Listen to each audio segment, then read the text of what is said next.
নূহ আলাইহিস সাল্লাম এর পরিচয়। আদম আলাইহিস সাল্লাম থেকে নূহ আলাইহিস সাল্লাম পর্যন্ত 10 শতাব্দীর ব্যবধান ছিল, যার শেষ দিকে ক্রমবর্ধমান মানবকুলে শিরক ও কুসংস্কারের আবির্ভাব ঘটে এবং তা বিস্তৃতি লাভ করে। ফলে তাদের সংশোধনের জন্য আল্লাহ নূহ আলাইহিস সাল্লাম কে নবী ও রাসূল করে পাঠান। তিনি 950 বছরের দীর্ঘ বয়স লাভ করেছিলেন এবং সারা জীবন পথভোলা মানুষকে পথে আনার জন্য দাওয়াতে অতিবাহিত করেন। কিন্তু তার কওম তাকে প্রত্যাখ্যান করে, ফলে আল্লাহর গজবে তারা নিশ্চিহ্ন হয়ে যায়। এরপরে আরও কয়েকটি কওম আল্লাহর অবাধ্যতার কারণে পরপর ধ্বংস হয়। এভাবে পৃথিবীতে আদি যুগে ধ্বংসপ্রাপ্ত 6টি জাতির ঘটনা কুরআনের বিভিন্ন স্থানে বর্ণিত হয়েছে এবং কুরআনের মাধ্যমেই জগৎবাসী তাদের খবর জানতে পেরেছে, যাতে মুসলিম উম্মাহ ও পৃথিবীবাসী তা থেকে শিক্ষা গ্রহণ করে। উক্ত 6টি জাতি হল কওমে নূহ, আদ, ছামুদ, কওমে লউত, মাদয়ান ও কওমে ফেরাউন। অবশ্য কুরআনে এই তালিকায় কওমে ইব্রাহিমের কথাও এসেছে, তওবা 9:70। যদিও তারা একত্রে ধ্বংস হয়নি, তবে ইব্রাহিমের ভাতিজা লউতের কওম একত্রে ধ্বংস ও নিশ্চিহ্ন হয়েছিল। আমরা এখানে প্রথমে নূহ আলাইহিস সাল্লাম ও তার কওম সম্পর্কে আলোচনা করব। নূহ আলাইহিস সাল্লাম এর পরিচয়। আবুল বাশার ছানি বা মানবজাতির দ্বিতীয় পিতা বলে খ্যাত নূহ আলাইহিস সালাম ছিলেন পিতা আদম আলাইহিস সালাম এর 10ম অথবা 8ম অধস্তন পুরুষ। তিনি ছিলেন দুনিয়াতে প্রথম রাসূল। নূহ আলাইহিস সাল্লাম এর 4টি পুত্র ছিল শাম, হাম, ইয়াফিছ ও ইয়াম অথবা ক্যানোয়ান। প্রথম 3 জন ঈমান আনেন, কিন্তু শেষোক্ত জন কাফের হয়ে প্লাবনে ডুবে মারা যায়। নূহ আলাইহিস সাল্লাম এর দাওয়াতে তার কওমের হাতে গোনা মাত্র কয়েকজন ঈমানদার ব্যক্তি সাড়া দেন এবং তারাই প্লাবনের সময় নৌকারোহণের মাধ্যমে নাজাত পান। নূহের কিস্তিতে কয়জন ঈমানদার ব্যক্তি আরোহণ করে নাজাত পেয়েছিলেন সে বিষয়ে কুরআনে বা হাদিসে কোন কিছুই বর্ণিত হয়নি। অমনিভাবে কিস্তিটি কত বড় ছিল, কিভাবে ও কত দিনে তৈরি হয়েছিল, এসব বিষয়েও কিছু বর্ণিত হয়নি। এসব বিষয়ে যা কিছু বিভিন্ন তাফসিরে বর্ণিত হয়েছে, সব কিছুর ভিত্তি হল ইসরায়েলি উপকথাসমূহ, যার সঠিক কোন ভিত্তি নেই।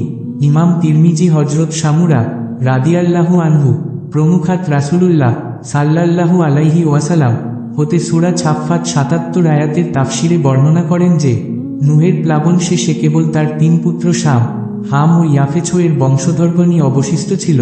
রাসূলুল্লাহ সাল্লাল্লাহু আলাইহি ওয়াসাল্লাম আরও বলেন যে, শাম আরবের পিতা, হাম হাবশার পিতা এবং ইয়াফেছ রোমকদের গ্রিক পিতা। ইবনু আব্বাস ও কাতাদাহ রাদিয়াল্লাহু আনহু বলেন, পরবর্তী মানব জাতি সবাই নূহের বংশধর। আল্লাহ বলেন, আমি তার নূহের বংশধরগণকেই অবশিষ্ট রেখেছি। ছাফফাত 37-77। ফলে ইহুদি খ্রিস্টান সহ সকল ধর্মমতের লোকেরা নূহ আলাইহিস সাল্লাম কে তাদের পিতা হিসাবে মর্যাদা দিয়ে থাকে। শাম ছিলেন 3 পুত্রের মধ্যে বড়। তিনি ছিলেন বা আরব জাতির পিতা। তার বংশধরগণের মধ্যেই ছিলেন হযরত ইব্রাহিম, ইসমাইল, ইসহাক এবং ইসমাইলের বংশধর ছিলেন মানবজাতির শ্রেষ্ঠ সন্তান হযরত মুহাম্মদ সাল্লাল্লাহু আলাইহি ওয়াসাল্লাম। ইসহাকের বংশধরগণের মধ্যে ছিলেন ইয়াকুব, ইউসুফ, মুসা, দাউদ, সুলাইমান, ইউনুস, ইলিয়াস, ঈসা প্রমুখ নবী ও রাসূলগণ। হাম ও ইয়াফেছ এর বংশধরগণের নিকটে প্রেরিত নবীগণের নাম জানা যায়নি, তবে আরবদের মধ্যকার 4 জন নবী ছিলেন হুদ, ছালেহ, শুআয়ব ও মুহাম্মদ সাল্লাল্লাহু আলাইহি ওয়াসাল্লাম। অধিকাংশ সাহাবীর মতে নূহ আলাইহিস সাল্লাম ছিলেন ইদ্রিস আলাইহিস সাল্লাম এর পূর্বেকার নবী। তিনিই ছিলেন জগতের প্রথম রাসূল। ইবনু আব্বাস রাদিয়াল্লাহু আনহু বলেন, তিনি 40 বছর বয়সে নবুয়ত প্রাপ্ত হন এবং মহাপ্লাবনের পর 60 বছর জীবিত ছিলেন। ফলে সুদীর্ঘকাল যাবৎ তিনি নবী হিসাবে শিরকে নিমজ্জিত হঠকারী কওমকে দাওয়াত দেন। প্লাবনের পর তার সাথে নৌকারোহী মুমিন নরনারীদের মাধ্যমে পৃথিবীতে নতুনভাবে আবাদ শুরু হয় এবং তাদেরকে তিনি সত্যের পথে পরিচালিত করেন। এই কারণে তাকে মানব জাতির দ্বিতীয় পিতা বলা হয়। আদম আলাইহিস সাল্লাম 960 বছর বেঁচে ছিলেন এবং নূহ আলাইহিস সাল্লাম 950 বছর জীবন পেয়েছিলেন।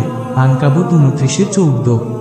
উল্লেখ্য যে, আদম ও নূহ আলাইহিস সাল্লাম এর দীর্ঘ বয়স আল্লাহর বিশেষ দান ও তাদের মুজেজা স্বরূপ ছিল।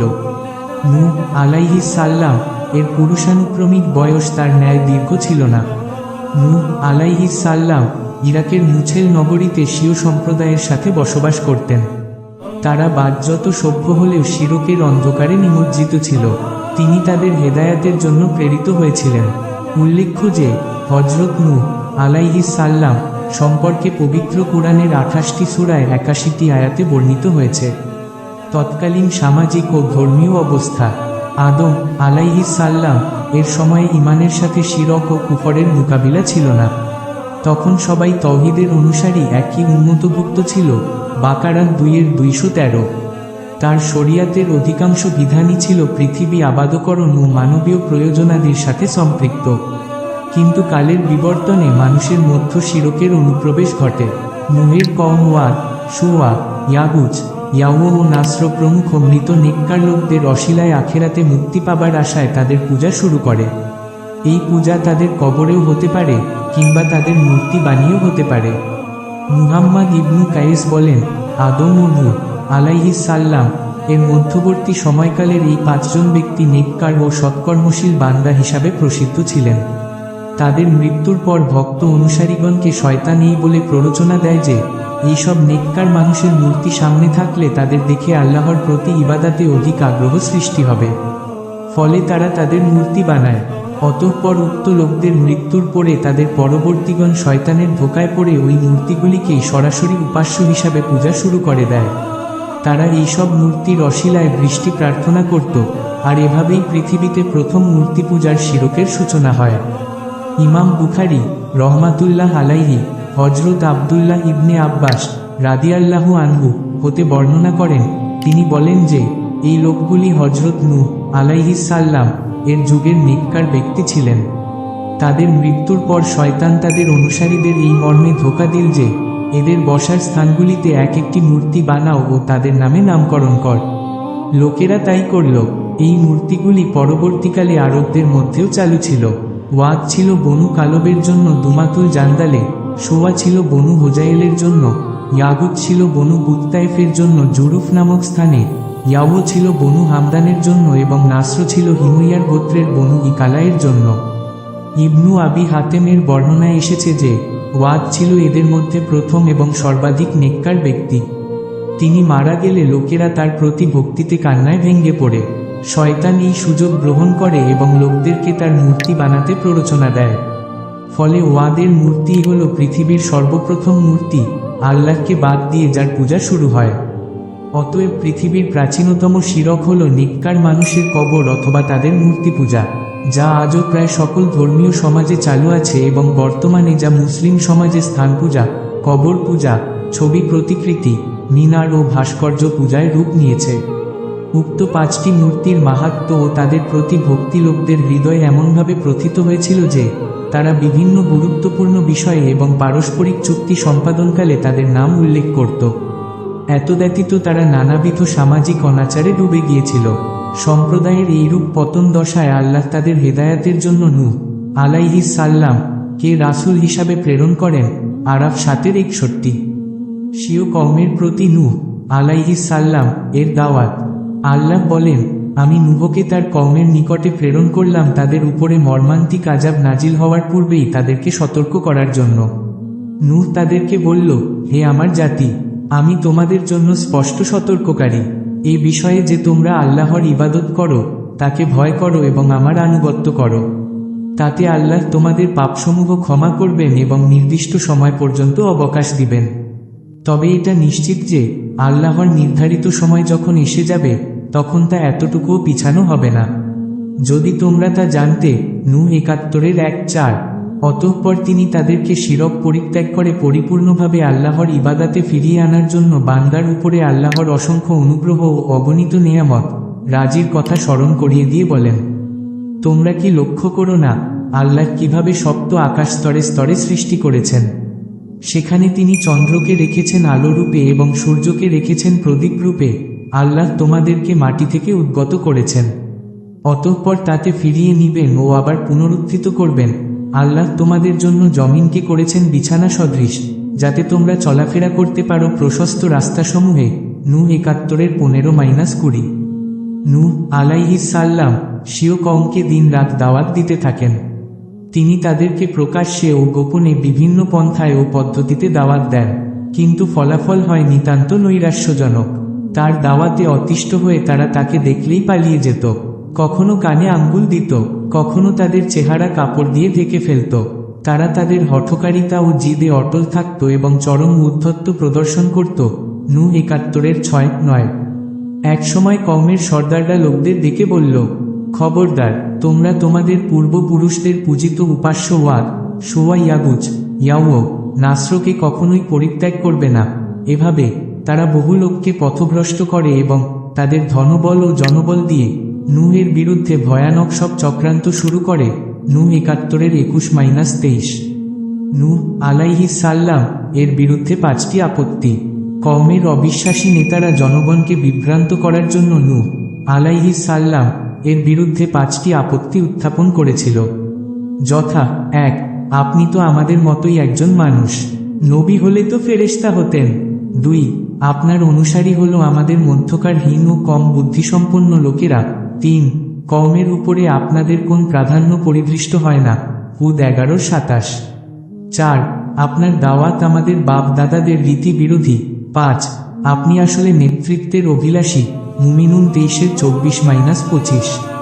অতএব আপনাকে আমরা মিথ্যাবাদী মনে করি। হুদ ১১-২৭। জনগণকে খেপিয়ে তোলার জন্য নূহের দাওয়াতকে ক্ষমতালোভী রাজনৈতিক আন্দোলন বলে আখ্যায়িত করে কাফের নেতারা বলল, এই লোক তো তোমাদের মতোই একজন মানুষ, আসলে সে তোমাদের উপরে নেতৃত্ব করতে চায়। আল্লাহ ইচ্ছা করলে তো একজন ফেরেশতা পাঠাতে পারতেন। তাছাড়া এ লোক যেসব কথা বলছে তা তো আমরা আমাদের বাপ দাদাদের কাছে কখনো শুনিনি। আসলে লোকটার মধ্যে পাগলামি রয়েছে কিংবা তার সাথে কোন জিন রয়েছে। অতএব তোমরা এই ব্যক্তির দিকে ভ্রুক্ষেপ করো না, বরং কিছুদিন অপেক্ষা করো। মুমিনুন ২৩-২৪-২৫। এভাবে তারা তাকে সরাসরি পাগল বলে এবং প্রাণে মারার হুমকি দেয়। কামার ৫৪-৯।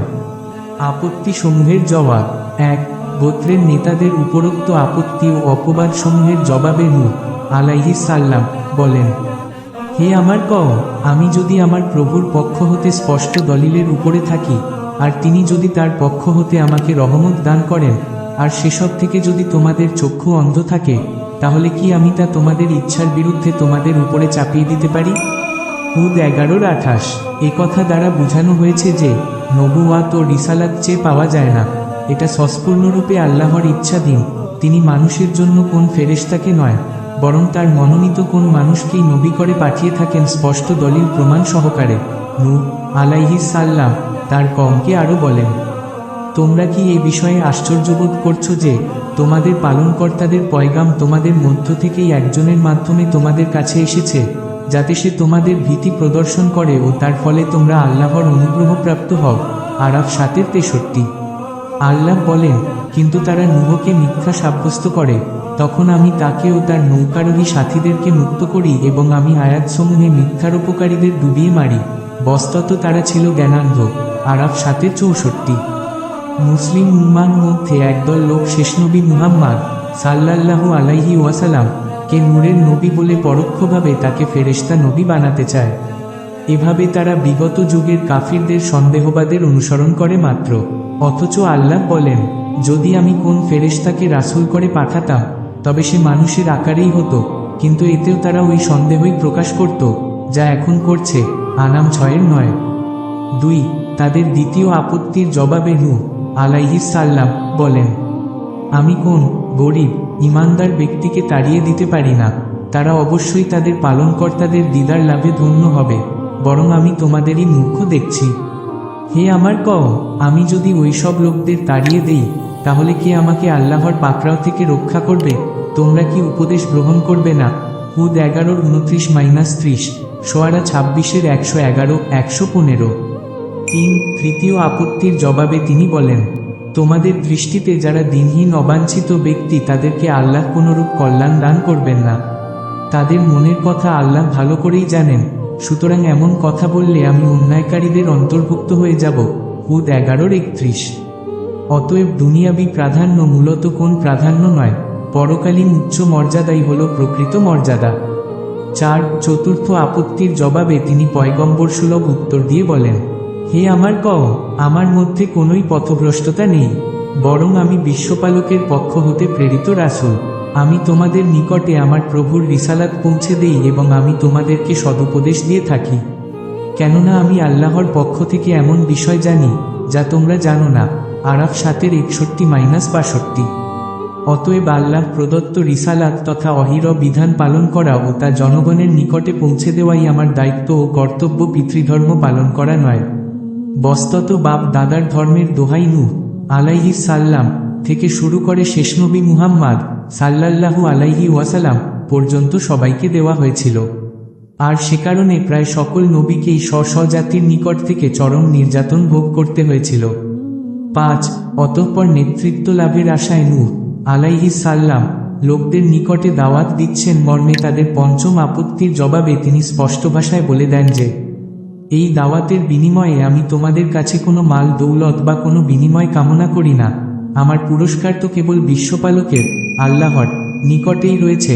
শোয়ারা 26-109, ইউনুস 10-72, হুদ 11-29। বস্ততপক্ষে সকল নবী এ কথা বলেছেন। শেষ নবী মুহাম্মদ সাল্লাল্লাহু আলাইহি ওয়াসাল্লাম এর কাছে এসে তার কওমের নেতারা যখন নেতৃত্ব গ্রহণের অথবা মাল দৌলতের বিনিময়ে তাওহীদের দাওয়াত পরিত্যাগের প্রস্তাব দিয়েছিল, তখন তিনি তা প্রত্যাখ্যান করে বলেছিলেন, যদি তোমরা আমার ডান হাতে সূর্য ও বাম হাতে চন্দ্র এনে দাও, তথাপি আমি যে সত্য নিয়ে আগমন করেছি তা পরিত্যাগ করব না। আর রাহিও 97। বস্তত শিরকের মাধ্যমে দুনিয়া অর্জন সহজলভ্য হয় বিধায় যুগ যুগ ধরে দুনিয়া পূজারী এক শ্রেণীর বকধার্মিক লোক মূর্তি, কবর ও মাজার নিয়ে পড়ে আছে। লোকেরা তাদেরকে আল্লাহর অলি ভাবে, অথচ ওরা মূলত শয়তানের অলি। ইব্রাহিম আলাইহিস সাল্লাম এদের উদ্দেশ্যেই বলেছিলেন, হে প্রভু, এই মূর্তিগুলি বহু লোককে পথভ্রষ্ট করেছে। এক্ষণে যারা আমার অনুগামী হয়েছে কেবল তারাই আমার দলভুক্ত, আর যারা আমার অবাধ্যতা করেছে তাদের ব্যাপারে আপনিই সব কিছু। নিশ্চয়ই আপনি ক্ষমাশীল ও দয়াবান। ইব্রাহিম 14-36। নিঃসন্দেহে যারা শেষ নবী মুহাম্মদ সাল্লাল্লাহু আলাইহি ওয়াসাল্লাম এর সত্যিকারের অনুসারী হবে, কেবল তারাই আখেরাতে মুক্তি পাবে, যেহেতু শিরকপন্থীদের জন্য আল্লাহ জান্নাতকে হারাম করেছেন। মায়দাহ 5-72। সেহেতু শিরকের মাধ্যমে দুনিয়া অর্জনকারী লোকেরা এবং মুশরিক ব্যক্তিরা মুখে আল্লাহকে স্বীকার করলেও ওরা চিরস্থায়ীভাবে জাহান্নামের অধিবাসী হবে। অতএব হে মানুষ, শিরক হতে সাবধান হও। নূহ আলাইহিস সাল্লাম এর দাওয়াতের ফলশ্রুতি। আল্লাহ তাআলা নূহ আলাইহিস সাল্লাম কে 950 বছরের সুদীর্ঘ জীবন দান করেছিলেন। তিনি এক পুরুষের পর দ্বিতীয় পুরুষকে, অতঃপর তৃতীয় পুরুষকে শুধু এই আশায় দাওয়াত দিয়ে যাচ্ছিলেন যে তারা ঈমান আনবে, কিন্তু শতাব্দীর পর শতাব্দী অক্লান্তভাবে দাওয়াত দেওয়া সত্ত্বেও তারা ঈমান আনেনি। মূলত এই সময় নূহ আলাইহিস সাল্লাম এর কম জনবল ও অর্থবলে বিশ্বে অপ্রতিদ্বন্দ্বী ছিল। সংখ্যাধিক্যের কারণে ইরাকের ভূখণ্ড ও পাহাড়েও তাদের আবাস সংকুলান হচ্ছিল না। আল্লাহর চিরন্তন নীতি এই যে তিনি অবাধ্য জাতিকে সাময়িকভাবে অবকাশ দেন। বাকারা 2-15। নূহের কম সংখ্যাশক্তি ও ধনাঢ্যতার শিখরে উপনীত হয়ে দিকবিদিক জ্ঞান হারিয়ে ফেলেছিল। তারা নূহ আলাইহিস সাল্লাম এর দাওয়াতকে তাচ্ছিল্য ভরে প্রত্যাখ্যান করেছিল।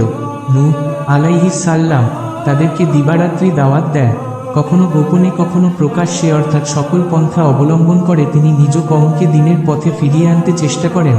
নূহ 71-5-9। আব্দুল্লাহ ইবনে আব্বাস রাদিয়াল্লাহু আনহু বলেন, এই সুদীর্ঘ দাওয়াতি জিন্দেগিতে তিনি যেমন কখনো চেষ্টায় ক্ষান্ত হননি, তেমনি কখনো নিরাশও হননি। সম্প্রদায়ের পক্ষ থেকে নানাবিধ নির্যাতনের সম্মুখীন হয়েও তিনি সবর করেন। কওমের নেতারা বলল, হে নূহ, যদি তুমি বিরত না হও তবে পাথর মেরে তোমার মস্তক চূর্ণ করে দেওয়া হবে। শোয়ারা 26-116। তবুও বারবার আশাবাদী হয়ে তিনি সবাইকে দাওয়াত দিতে থাকেন আর তাদের জন্য দোয়া করে বলতে থাকেন, হে আমার পালনকর্তা, তুমি আমার কওমকে ক্ষমা করো, কেননা তারা জানে না। তাফসির কুরতুবী, সূরা নূহ। ওদিকে তার সম্প্রদায়ের অনীহা, অবজ্ঞা, তাচ্ছিল্য এবং উদ্ধত্ত ক্রমেই বৃদ্ধি পেতে থাকে। মুহাম্মদ ইবনু ইসহাক্য বলেন, নিহত কোনো নবী ব্যতীত অন্য কোনো নবী তার কওমের নিকট থেকে নূহের মতো নির্যাতন ভোগ করেননি। ইবনু কাছির, সূরা আরাফ 59-62। বলা চলে যে তাদের অহংকার ও অত্যাচার চরম সীমায় পৌঁছে গিয়েছিল এবং পাপ ষোলকলায় পূর্ণ হয়ে গিয়েছিল। ফলে এক পর্যায়ে নূহ আলাইহিস সাল্লাম স্বীয় কওমকে ডেকে বললেন, হে আমার কওম, যদি তোমাদের মাঝে আমার অবস্থিতি ও আল্লাহর আয়াতসমূহের মাধ্যমে তোমাদের উপদেশ দেওয়া ভারী বলে মনে হয়, তবে আমি আল্লাহর উপরে ভরসা করছি। এখন তোমরা তোমাদের যাবতীয় শক্তি একত্রিত করো ও তোমাদের শরীকদের সমবেত করো, যাতে তোমাদের মধ্যে কোনোরূপ দ্বিধা সংকোচ না থাকে। অতঃপর আমার ব্যাপারে একটা ফায়সালা করে ফেলো এবং আমাকে মোটেও অবকাশ দিও না। এরপরেও যদি তোমরা মুখ ফিরিয়ে নাও, তবে জেনে রেখো, আমি তোমাদের কাছে কোনোরূপ বিনিময় কামনা করি না। আমার বিনিময় কেবলমাত্র আল্লাহর নিকটেই রয়েছে, আর আমার প্রতি নির্দেশ রয়েছে যেন আমি আত্মসমর্পণকারীদের অন্তর্ভুক্ত হই। কিন্তু তারপরও তারা তাকে মিথ্যা প্রতিপন্ন করল। ইউনুস 10:71-73। বলা বাহুল্য যে এটা ছিল কওমের দুরাচার নেতাদের প্রতি নূহ আলাইহিস সালাম এর ছুড়ে দেওয়া চ্যালেঞ্জ, যার মোকাবিলা করা তাদের পক্ষে আদৌ সম্ভব ছিল না। এই সময় আল্লাহ পাক ওহী নাজিল করে বলেন, তোমার কওমের যারা ইতিমধ্যে ঈমান এনেছে তারা ব্যতীত আর কেউ ঈমান আনবে না, অতএব তুমি ওদের কার্যকলাপে বিমর্ষ হয় না। হুদ 11:36। এভাবে আল্লাহর ওহী মারফত তিনি যখন জেনে নিলেন যে এরা কেউ আর ঈমান আনবে না, বরং কুফর, শিরক ও পথভ্রষ্টতার উপরেই ওরা জিদ করে থাকবে, তখন নিরাশ হয়ে তিনি প্রার্থনা করলেন, হে আমার পালনকর্তা, আমাকে সাহায্য করো, কেননা ওরা আমাকে মিথ্যাবাদী সাব্যস্ত করেছে। মুমিনুন 23:26। অতএব তুমি আমার ও তাদের মাঝে চূড়ান্ত ফয়সালা করে দাও এবং আমাকে ও আমার সাথী মুমিনদেরকে তুমি ওদের হাত থেকে মুক্ত করো। আরা 26:118।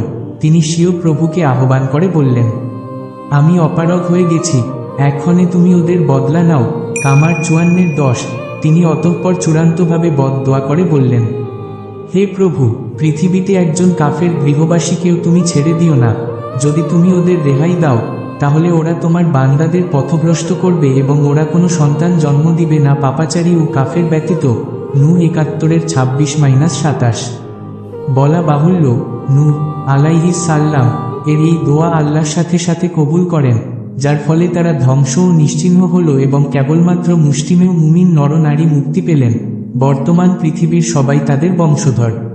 আল্লাহ বলেন, তোমরা তাদের বংশধর, যাদেরকে আমি নূহের সাথে নৌকায় সওয়ার করিয়েছিলাম, বস্তুত সে ছিল একজন কৃতজ্ঞ বান্দা। ইসরা 17:3, ছাফফাত 37:77। নূহের প্লাবন ও গজবের কুরআনী বিবরণ। এই বিষয়ে সূরা হুদে পরপর 12টি আয়াত নাজিল হয়েছে। যেমন, চূড়ান্ত গজব আসার পূর্বে আল্লাহ নূহ আলাইহিস সালাম কে বললেন, তুমি আমার সম্মুখে আমারই নির্দেশনা মোতাবেক একটা নৌকা তৈরি করো এবং স্বজাতির প্রতি দয়া পরবশ হয়ে জালেমদের ব্যাপারে আমাকে কোনো কথা বলো না, অবশ্যই ওরা ডুবে মরবে। হুদ 11:37। আল্লাহ বলেন, অতঃপর নূহ নৌকা তৈরি শুরু করল। তার কওমের নেতারা যখন পাশ দিয়ে যেত, তখন তারা তাকে বিদ্রূপ করত। নূহ তাদের বলল, তোমরা যদি আমাদের উপহাস করে থাকো, তবে জেনে রেখো, তোমরা যেমন আমাদের উপহাস করছো, আমরাও তেমনি তোমাদের উপহাস করছি। অচিরেই তোমরা জানতে পারবে লাঞ্ছনাকর আযাব কাদের উপরে আসে এবং কাদের উপরে নেমে আসে চিরস্থায়ী গজব। আল্লাহ বলেন, অবশেষে যখন আমার হুকুম এসে গেল এবং চুলা উদ্বেলিত হয়ে উঠল, অর্থাৎ রান্নার চুলা হতে পানি উথলে উঠল, তখন আমি বললাম, সর্বপ্রকার জোড়ার দুটি করে এবং যাদের উপরে পূর্বেই হুকুম নির্ধারিত হয়ে গেছে, তাদের বাদ দিয়ে তোমার পরিবারবর্গ ও সকল ঈমানদারগণকে নৌকায় তুলে নাও। বলা বাহুল্য, অতি অল্প সংখ্যক লোকই তার সাথে ঈমান এনেছিল। নূহ তাদের বলল, তোমরা এতে আরোহণ করো, আল্লাহর নামেই এর গতি ও স্থিতি। নিশ্চয়ই আমার প্রভু অতীব ক্ষমাশীল ও দয়াবান। অতঃপর নৌকাখানি তাদের বহন করে নিয়ে চলল পর্বতপ্রমাণ তরঙ্গমালার মাঝ দিয়ে। এ সময় নূহ তার পুত্রকে ইয়ামকে ডাক দিল যখন সে দূরে ছিল, হে বৎস, আমাদের সাথে আরোহণ করো, কাফেরদের সাথে থেকো না। সে বলল, অচিরেই আমি কোন পাহাড়ে আশ্রয় নেব, যা আমাকে প্লাবনের পানি হতে রক্ষা করবে? নূহ বলল, আজকের দিনে আল্লাহর হুকুম থেকে কারো রক্ষা নেই, একমাত্র তিনি যাকে দয়া করবেন সে ব্যতীত। এমন সময় পিতা পুত্র উভয়ের মাঝে বড় একটা ঢেউ এসে আড়াল করল এবং সে ডুবে গেল। অতঃপর নির্দেশ দেওয়া হলো, হে পৃথিবী, তোমার পানি গিলে ফেলো, অর্থাৎ হে প্লাবনের পানি নেমে যাও। হে আকাশ, ক্ষান্ত হও, অর্থাৎ তোমার বিরামহীন বৃষ্টি বন্ধ করো। অতঃপর পানি হ্রাস পেল ও গজব শেষ হলো। ওদিকে জুদি পাহাড়ে গিয়ে নৌকা ভিড়ল এবং ঘোষণা করা হলো, জালেমরা নিপাত যাও। এ সময় নূহ তার প্রভুকে ডেকে বলল, হে আমার পালনকর্তা, আমার পুত্র তো আমার পরিবারের অন্তর্ভুক্ত, আর তোমার ওয়াদাও নিঃসন্দেহে সত্য, আর তুমি সর্বাপেক্ষা বিজ্ঞ ফায়সালাকারী। আল্লাহ বললেন, হে নূহ, নিশ্চয়ই সে তোমার পরিবারভুক্ত নয়, নিশ্চয়ই সে দুরাচার। তুমি আমার নিকটে এমন বিষয়ে আবেদন করো না যে বিষয়ে তোমার জ্ঞান নেই। আমি তোমাকে সতর্ক করে দিচ্ছি যেন জাহিলদের অন্তর্ভুক্ত হয় না। নূহ বলল, হে আমার পালনকর্তা, আমার অজানা বিষয়ে আবেদন করা হতে আমি তোমার নিকটে পানাহ চাচ্ছি। তুমি যদি আমাকে ক্ষমা না করো, অনুগ্রহ না করো, তাহলে আমি ক্ষতিগ্রস্তদের অন্তর্ভুক্ত হয়ে যাব। বলা হলো, হে নূহ, এখন নৌকা থেকে অবতরণ করো আমার পক্ষ হতে নিরাপত্তা ও সমৃদ্ধি সহকারে তোমার উপর ও তোমার সঙ্গী দলগুলির উপর এবং সেই ভবিষ্যৎ সম্প্রদায়গুলির উপর যাদেরকে আমি সত্তর সম্পদরাজি দান করব। অতঃপর তাদের উপরে আমার পক্ষ হতে মর্মান্তিক আযাব স্পর্শ করবে। হুদ 11:37-48। প্রাক্ষিক জীবনের চরম আতঙ্ক ও উৎকণ্ঠার মধ্যে সূরা হুদ নাজিল করে, সেখানে যথাক্রমে নূহ, হুদ, ছালেহ, ইব্রাহিম, লূত, শুআয়ব ও মূসা প্রমুখ বিগত নবী ও রাসূলগণের ও তাদের সম্প্রদায়ের কাহিনী সংক্ষেপে বর্ণনার মাধ্যমে রাসূলুল্লাহ সাল্লাল্লাহু আলাইহি ওয়াসাল্লাম ও তার সাথীদেরকে আল্লাহ সান্ত্বনা দিয়েছেন। যেমন প্রথমে নূহ আলাইহিস সালাম এর কাহিনী বর্ণনা শেষে আল্লাহ বলেন, এটি গায়েবের খবর যা আমি আপনার নিকটে ওহী করেছি, যা ইতিপূর্বে আপনি বা আপনার সম্প্রদায় জানত না। অতএব আপনি ধৈর্য ধারণ করুন, নিশ্চয়ই শুভ পরিণাম কেবল আল্লাহভীরুদের জন্যই। হুদ 11:49। বস্তুত কুরআনের মাধ্যমেই পৃথিবীবাসী সর্বপ্রথম বিগত যুগের এই সব ধ্বংসপ্রাপ্ত জাতির খবর জানতে পেরেছে। অন্যান্য বিবরণ: সূরা হুদে বর্ণিত উপরোক্ত আয়াতসমূহে নূহ আলাইহিস সালাম এর প্লাবনের নাতিদীর্ঘ ঘটনা বিবৃত হয়েছে। কুরআন তার বাকৃতি অনুযায়ী কেবল প্রয়োজনীয় কথাগুলি বলে দিয়েছে। বাদবাকি ব্যাখ্যাসমূহ মোটামুটি নিম্নরূপ: 1. কিস্তি। নূহ আলাইহিস সালাম কে যখন নৌকা তৈরির নির্দেশ দেওয়া হয়, তখন তিনি নৌকাও চিনতেন না, তৈরি করতেও জানতেন না। আর সে কারণেই আল্লাহ নির্দেশ দিলেন, তুমি নৌকা তৈরি করো আমার চোখের সম্মুখে ও আমার ওহী অনুসারে। হুদ 11:37, মুমিনুন 23:27 এর দ্বারা বোঝা যায় যে নৌকা তৈরির জন্য প্রয়োজনীয় উপকরণ সমূহ ও নির্মাণ কৌশল জিবরিল আলাইহিস সালাম নূহ আলাইহিস সালাম কে শিক্ষা দিয়েছিলেন। এভাবে সরাসরি ওহীর মাধ্যমে নূহ আলাইহিস সালাম এর হাতে নৌকা ও জাহাজ নির্মাণ শিল্পের গোড়াপত্তন হয়। অতঃপর যুগে যুগে তার উন্নতি সাধিত হয়েছে এবং মানুষ ব্যবসা বাণিজ্যের মালামাল ও যাত্রী পরিবহনে নতুন যুগে প্রবেশ করেছে। আধুনিক বিশ্ব সভ্যতা যার উপরে দাঁড়িয়ে আছে, একথা ধারণা করা মোটেই অমূলক হবে না যে উক্ত নৌকা তৈরি করতে নূহ আলাইহিস সালাম এর বহুদিন সময় লেগেছিল।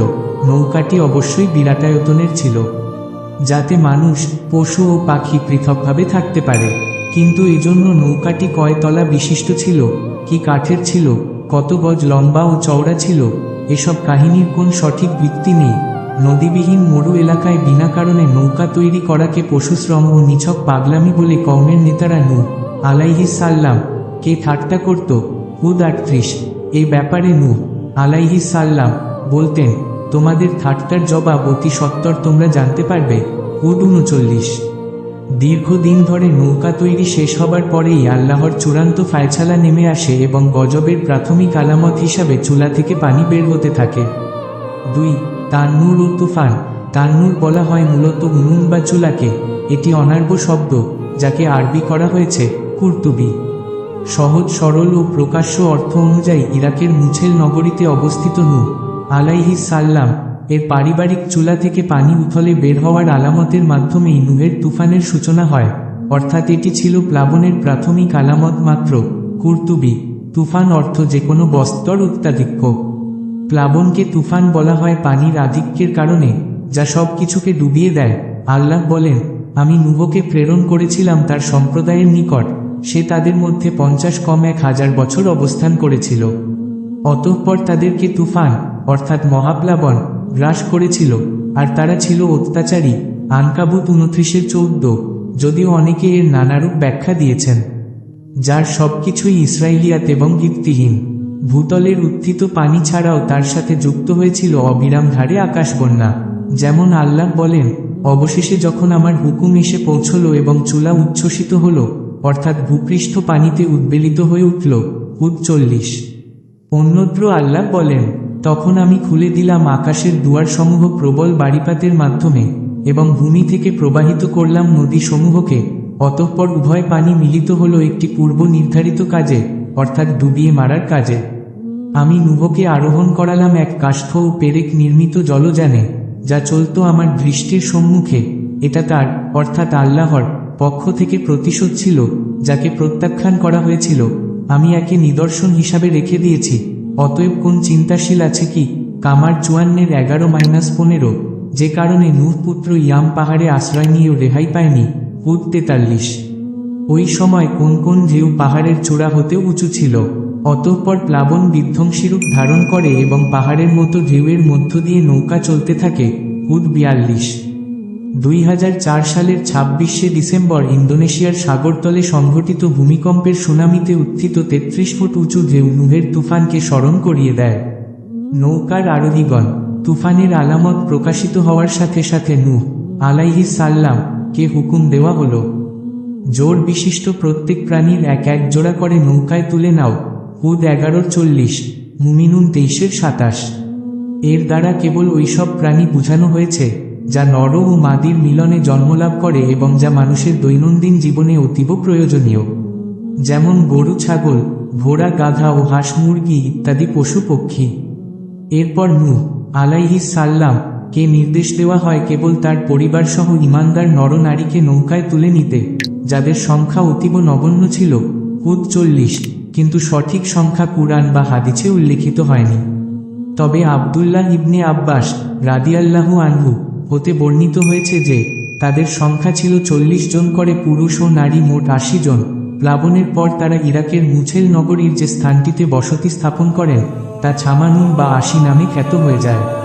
প্লাবনে মুক্তিপ্রাপ্তদের শুয়র জাতি বলা হতো। যদি পাহাড়ে গিয়ে নৌকা নোঙর করে। হুদ 11:44। এই পাহাড়টি আজও ওই নামেই পরিচিত। এটি নূহ আলাইহিস সালাম এর মূল আবাস ভূমি ইরাকের মুছেল নগরীর উত্তরে ইবনে উমর দ্বীপের অদূরে আর্মেনিয়ার সীমান্তে অবস্থিত। বস্তুত এটি একটি প্রবর্তমালার অংশ বিশেষের নাম। এর অপর এক অংশের নাম আরারাত পর্বত।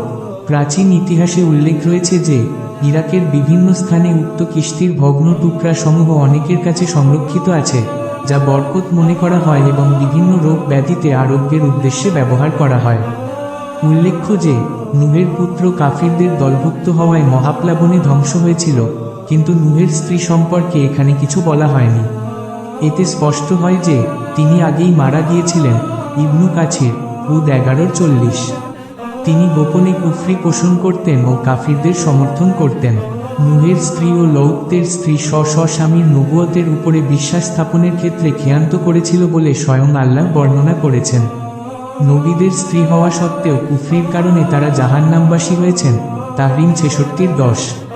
সম্ভবত মহাপ্লাবনের সময় নূহের স্ত্রী জীবিত ছিলেন না, সে কারণ গজবের ঘটনা বর্ণনায় কেবল পুত্র ইয়ামের কথা এসেছে, কিন্তু তার মায়ের কথা আসেনি।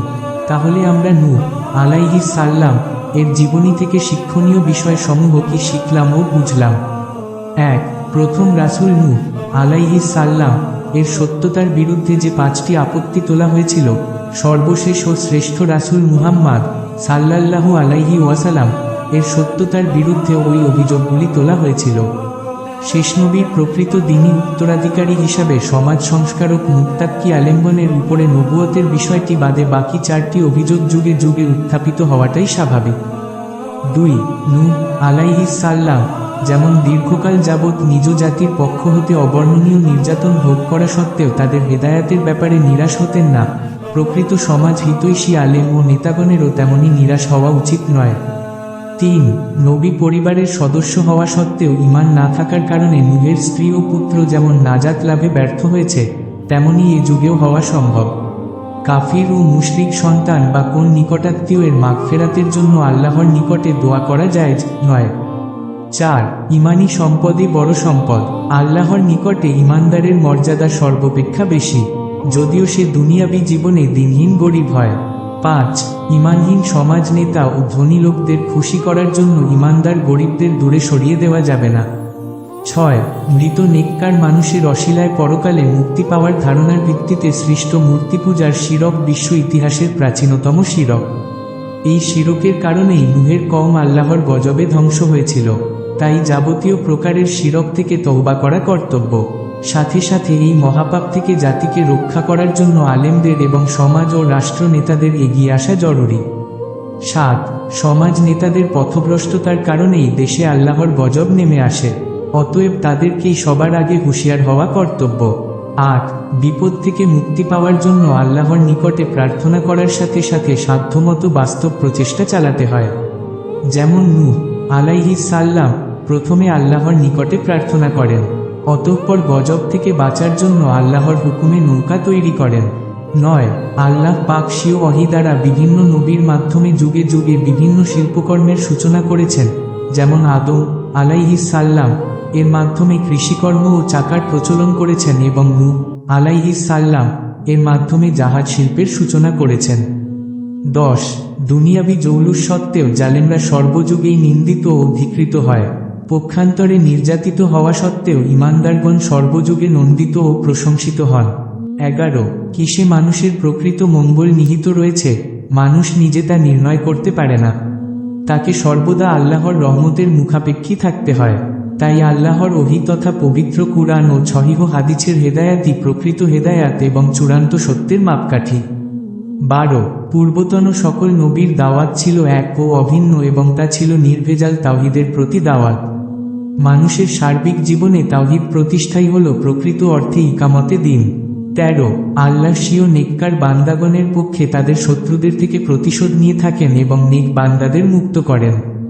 যেমন নূহের শত্রুদের থেকে আল্লাহ বদলা নিয়েছিলেন এবং নূহ ও তার ঈমানদার সাথীদের মুক্ত করেছিলেন। ১৪. ঈমানদারগণের বিরুদ্ধে বিশ্ব ইতিহাসের প্রথম তোহমত ছিল এই যে, তারা হল সমাজের দিনহীন ও স্বল্পবুদ্ধির লোক। হুদ ২৭। এই যুগেও তার ব্যতিক্রম নয়। ১৫. নবী রাসূল ও তাদের অনুসারী সমাজ সংস্কারকগণ সমাজের গালমন্দ খেয়েও সমাজ ত্যাগ করেন না, কিন্তু তারা বদদোয়া করলে আল্লাহর গজব নেমে আসে। অতএব কোরআন হাদিসের আলোকে আমাদের সবার নেক আমলগুলোকে আল্লাহ পাক কবুল করে নিন। মহান আল্লাহর অনিবার্য ধ্বংস থেকে আমাদের রক্ষা করুন, আমিন। ভিডিওটি ভালো লাগলে একটি লাইক করবেন। এরকম নিত্য নতুন ভিডিও পেতে চ্যানেলটি সাবস্ক্রাইব করে ক্রাইম নিউজ অনলাইন সাথেই থাকুন।